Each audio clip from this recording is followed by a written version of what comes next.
Teología básica por el Dr. Charles C. Riley. Sección 11. El Espíritu Santo. Capítulo 61. El Espíritu Santo en la vida de nuestro Señor. 1. El nacimiento de Cristo. El Espíritu Santo participó en la concepción de nuestro Señor en el vientre de la Virgen María. El resultado fue su encarnación. Lucas 1:35. 2. La vida de Cristo. A. Los aspectos del ministerio del Espíritu. 1. Cristo fue lleno del Espíritu. Lucas 4:1. La palabra aquí indica que esta era la característica de su vida, como en Hechos 6:3 y 5. No fue algo momentáneo, sino una relación que él tuvo toda su vida. 2. Cristo fue ungido con el Espíritu. Lucas 4:18, Hechos 4:27, 10:38, Hebreos 1:9. Esto quería decir que Él es el Mesías, el ungido, y que tenía poder para desempeñar su ministerio profético. 3. Cristo se regocijó en el Espíritu. Lucas 10:21. Esto posiblemente fue una evidencia de que Él estaba lleno del Espíritu. 4. Cristo anduvo en el poder del Espíritu durante toda su vida. Esto fue predicho por Isaías. Isaías 42:1-4, 61:1 y 2, y experimentado por Jesús de Nazaret en sus ministerios de predicación. Lucas 4:18 y de hacer milagros. Mateo 12:28. B. Las áreas del ministerio del Espíritu. 1. El ministerio del Espíritu en la vida de nuestro Señor estaba relacionado con su oficio de profeta. Al comienzo de su ministerio público, él declaró que el Espíritu del Señor estaba sobre él para proclamar el año favorable del Señor. Lucas 4:18. 2. El ministerio del Espíritu también lo capacitó para llevar a cabo algunos de sus milagros. Sin duda, algunos de los milagros del Señor se llevaron a cabo en el poder del Espíritu. Esta atribución fue la causa del incidente tocante el pecado imperdonable. Mateo 12:28 y 31. Él también le dio vista a los ciegos porque el Espíritu estaba sobre él. Lucas 4:18. En el Antiguo Testamento, el darle vista a los ciegos era una prerrogativa de Dios. Isaías 29:18, 35:5, 42:7. Así que, cuando el Señor le restauró la vista a los ciegos, Él se estaba proclamando claramente como el muy esperado Mesías de Israel. Uno esperaba que el ministerio del Espíritu de ungir y capacitar estuviera conectado con esta clase de milagro que demostraba que Jesús era el Mesías ungido. En todo el Antiguo Testamento no hay ninguna información de una persona ciega que recibiera la vista. Ninguno de los discípulos del Señor tuvo parte en la restauración de la vista de ciego a alguno. Solamente el papel de Ananías en la recuperación de la vista de Pablo tiene alguna relación, aunque esto era diferente de lo que hizo nuestro Señor. Cuando le vio, le dio vista a quienes jamás habían visto. Así que cuando Cristo entró en la escena de la historia y le dio vista a muchos ciegos, esta fue una fuerte proclamación de que Él era el Mesías. Se documentan más milagros de Cristo en esta categoría que en cualquier otra. Mateo registra la curación de 2 ciegos en particular, 9:27-31. La de los ciegos en general, 11:5. La del ciego que provocó el pecado imperdonable, 12:22. Cantidades adicionales no especificadas de ciegos curados, 15:30. Y la sanación de los ciegos el domingo de Ramos, 21:14. Marcos documenta la sanación de un ciego en Betsaida, Marcos 8:22-26, y la restauración de la vista a Bartimeo y a su amigo en Jericó, 10:46-52, también registrada en Mateo y Lucas. Juan documenta la curación del hombre que nació ciego, Juan 9:1-41, y todas esas fueron efectuadas en el poder del Espíritu. Pero evidentemente, algunos de los milagros del Señor fueron hechos en su propio poder de Dios hombre. La mujer con la hemorragia continua fue sanada por su propio poder. Marcos 5:30. La curación del paralítico que fue bajado por el techo por sus amigos se atribuye al poder del Señor. Lucas 5:17. La sanación en masa de una multitud después de haber escogido los discípulos resultó de su propio poder. 6:19. Aquellos que llegaron a arrestarlo en el huerto de Getsemaní fueron derribados hacia atrás momentáneamente y por la demostración del poder de su propia deidad cuando él dijo: yo soy. Juan 18:6. Algunos dirían que estos milagros fueron atribuidos a Cristo, pero realmente efectuados por el poder del Espíritu que estaba dentro de él. Mientras que esto pudiera ser cierto, no parece ser la forma normal de entender los textos. Así que es mejor reconocer que él hizo algunos de sus milagros en el poder del Espíritu, particularmente aquellos que aportaban evidencias a su alegación de ser el Mesías, por restaurarle la vista a los ciegos y otros en su propio poder. C. El conflicto acerca del ministerio del Espíritu.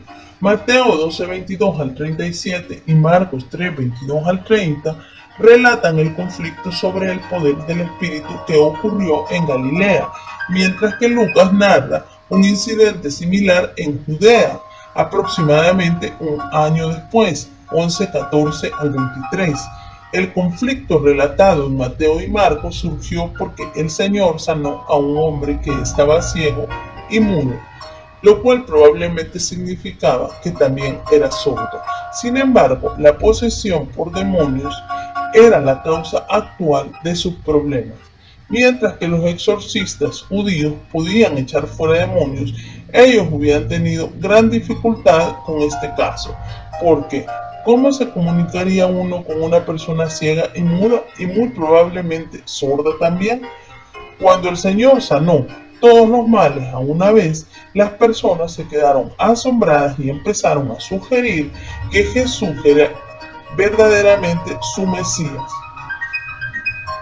Esto provocó la acusación blasfema de los fariseos de que Satanás estaba haciéndole el favor a su amigo Jesús de retraer los demonios de las personas para hacer parecer como que Cristo mismo tenía ese poder. De modo que dijeron ellos: ¿quién desearía seguir a un amigo de Satanás como Jesús? Obviamente lo era. La respuesta del Señor consta de 3 declaraciones. 1. Un reino o una casa dividida contra sí misma no puede permanecer. En otras palabras, Satanás no destruiría su propio reino por alinearse él mismo con el reino de Jesús. Cierto, Satanás pudiera haber permitido a los exorcistas judíos echar fuera los demonios, pero eso no crearía la división básica en el reino de Satanás como si Jesús lo hiciera, si verdaderamente lo hubiera hecho por el poder de Satanás. 2. El Señor entonces señaló que la acusación era absurda, puesto que los fariseos reconocían que los exorcistas judíos no echaban fuera a los demonios con el poder de Satanás. Así que, ¿por qué habían ellos de acusarle a él de hacerlo de esa manera? 3.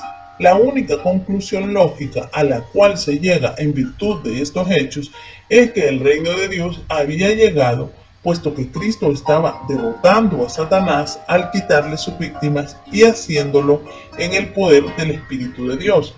Ahora bien, al acusar a Jesús de estar en liga con Satanás, los fariseos se estaban poniendo al lado de Satanás. Además, estaban acusando al Espíritu Santo, en cuyo poder Cristo echaba fuera los demonios. ¿Qué quiso significar el Señor cuando dijo que un pecado contra el Hijo del Hombre era perdonable, pero no lo era contra el Espíritu? Él significó que aunque fuese posible que ellos malentendieran las reclamaciones de él, semejante ignorancia, aunque deplorable, era perdonable, pero el no entender el poder del Espíritu no era perdonable, puesto que el poder y el ministerio del Espíritu eran bien conocidos desde los tiempos del Antiguo Testamento. Hablar contra el Espíritu no era meramente un pecado de lengua. Los fariseos no pecaron solamente con sus palabras, era un pecado del corazón expresado en palabras. Además, lo de ellos fue un pecado cometido en su presencia. Para cometer este pecado particular, se requería la presencia personal y visible de Jesús en la tierra. Por lo tanto, cometerlo hoy en día sería imposible. Pero al demostrar maldad de corazón es imperdonable. En cualquier tiempo, si uno muere persistiendo en rechazar a Cristo, el destino eterno de una persona se determina en esta vida, pero ningún pecado es imperdonable mientras que una persona tenga aliento. De hecho, el Señor exhortó a los fariseos a que se pusieran a su lado en vez de en contra. Mateo 12:30. Que manifestaran arrepentimiento de corazón, versículos 33 al 35, y que hablaran palabras que evidenciaran un corazón justo y no aquellas que resultaran en su condenación, versículos 36 y 37. Pablo mismo provee evidencia de que la blasfemia es perdonable, 1 de Timoteo 1:13. D. La importancia del ministerio del Espíritu. 1. El desarrollo de la humanidad. Razonablemente podemos dar por sentado que el Espíritu tomó parte en el desarrollo de la humanidad de Cristo. Lucas 2:52, Hebreos 5:8. Su crecimiento tenía que haber estado relacionado con el Espíritu que lo llenó y lo ungió. 2. La dependencia de Cristo. Él sí dependió del Espíritu para dirección y para el poder, a lo menos en algunos de sus milagros. Si el Inmaculado Hijo de Dios usó estos ministerios del Espíritu, ¿cómo podemos esperar nosotros vivir independientes de su poder? 3. La muerte de Cristo. Usualmente se cita Hebreos 9:14 como evidencia de que nuestro Señor se ofreció a sí mismo en su muerte por medio del Espíritu. La evidencia respecto a si es o no una referencia al Espíritu Santo está dividida a partes bastante iguales, lo que hace difícil una conclusión definitiva. La evidencia de que esta es una referencia al Espíritu es la siguiente. La carencia del artículo textualmente por Espíritu Eterno señala al Espíritu Santo, igual que la carencia del artículo en 1:2 señala más claramente a Cristo. Teológicamente es razonable esperar que si el Espíritu tomó parte en el nacimiento de Cristo y en su vida, que también lo hiciera en su muerte. La evidencia de que esta no es una referencia al Espíritu, sino al mismo Espíritu Eterno que tenía su deidad, es la siguiente. La ausencia del artículo se refería más naturalmente a otro que el Espíritu Santo, puesto que la designación Espíritu Santo usualmente incluye el artículo. Si esto se refiere al Espíritu Eterno de Cristo, entonces no es una referencia a la naturaleza divina que ofreciera a la naturaleza humana, sino a la persona entera que se ofrecía a sí misma por la acción del poder espíritu más elevado que había dentro de él. Su propio Espíritu Divino participó en el ofrecimiento del Dios hombre. Otro versículo, 1 de Pedro 3:18, puede que se refiera a la acción del Espíritu con respecto a la muerte de Cristo. Sin embargo, usualmente se piensa que este versículo se relaciona con la obra del Espíritu en la resurrección de Cristo. Surgen dos problemas mayores en su exégesis. Uno concierne a la identificación de espíritu, ya sea que se refiera al Espíritu Santo o al mismo Espíritu Eterno de Cristo. Si es lo anterior, entonces la forma es instrumental por el Espíritu Santo. Si es lo posterior, entonces es locativo en el Espíritu de Cristo. El paralelismo con carne puede que le dé preferencia a la idea del Espíritu de Cristo. Si es así, entonces no tenemos ninguna información del ministerio del Espíritu Santo con relación a la muerte de Cristo, a no ser que Hebreos 9:14 tenga que ver con eso, o a su resurrección. Pero aun si la referencia es al Espíritu Santo, todavía existe otro problema. concierne al uso del participio aoristo vivificado por el Espíritu. KJV, versión inglesa. Normalmente el participio aoristo indica acción simultánea o antecedente a la del verbo principal, pero no subsecuente. Hechos 25:13.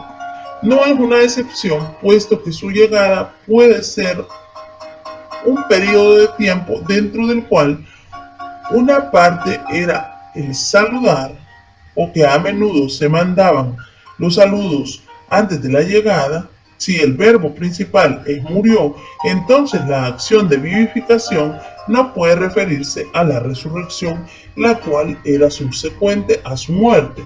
Se referiría a alguna vivificación al tiempo de la crucifixión, acción simultánea.